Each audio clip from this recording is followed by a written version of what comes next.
എന്തായാലും നിയുക്ത എം.എൽ.എ ഇപ്പോൾ എം.എൽ.എ ആയി സത്യപ്രതിജ്ഞ ചെയ്തിരിക്കുകയാണ്. പ്രതിഭേട്ടൻ തന്നെ നമ്മോടൊപ്പം ചേരുകയാണ്. എങ്ങനെയാണ് ഇപ്പോൾ രണ്ടാമത് എം.എൽ.എ ആയി സത്യപ്രതിജ്ഞ ചെയ്തു, ഇനി ഉത്തരവാദിത്തങ്ങളിലേക്കാണ് അടുത്ത് കടക്കുന്നത്. എന്തൊക്കെയാണ് ആദ്യം ചെയ്ത് തീർക്കാനുള്ള പദ്ധതികൾ? ഇല്ല, മണ്ഡലത്തിലെ നിലവിൽ കെ രാധാകൃഷ്ണൻ ഈ 2021 ശേഷം ഒട്ടേറെ കാര്യങ്ങൾ തുടങ്ങി വെച്ചിട്ടുണ്ട്.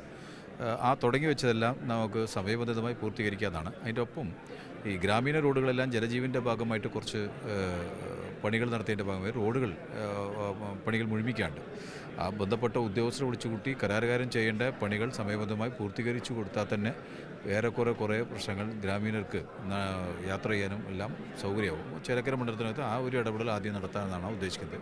എന്തായാലും ഇപ്പോൾ നാളെ മുതൽ മണ്ഡലത്തിനകത്ത് വിവിധ യോഗങ്ങളെല്ലാം വിവിധ സമയങ്ങളിൽ ആലോചിച്ച് വെച്ചിട്ടുണ്ട്. അതെല്ലാം വിളിച്ചുകൂട്ടി വേഗത്തിലാക്കുക. ചെറിയ സമയമാണ് നമ്മുടെ മുമ്പിലുള്ളൂ.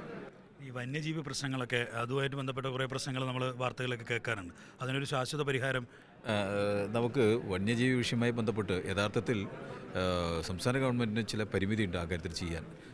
കേന്ദ്ര ഗവൺമെൻറ്റാണ് ആ കാര്യത്തിൽ ഒരു ഗൗരവമായി ചിന്തിക്കുകയും ഇടപെടുകയും ചെയ്യേണ്ടത്. ആ കാര്യത്തിൽ സംസ്ഥാന ഗവൺമെൻറ് മാത്രം കുറ്റപ്പെടുത്തി പോകാൻ കഴിയില്ല. എന്നാലും സംസ്ഥാന ഗവൺമെൻറ് ഭാഗത്ത് ചെയ്യാൻ എന്താണ് കഴിയാച്ചാൽ ആ കാര്യങ്ങൾ ഇന്നലെ വനവകുപ്പ് മന്ത്രി അദ്ദേഹത്തിനെ കണ്ടിരുന്നു. അദ്ദേഹം ഇങ്ങോട്ട് പറഞ്ഞ കാര്യങ്ങളാണ്. ചേലക്കരയുമായി ബന്ധപ്പെട്ട് ചില കാര്യങ്ങളുണ്ട്. ഇത് കഴിഞ്ഞിട്ട് നിങ്ങൾ വന്നാൽ നമുക്ക് ഇരുന്ന് ആലോചിച്ച് അതിന് പരിഹാരം കാണാം എന്ന് പറഞ്ഞിട്ടുണ്ട്.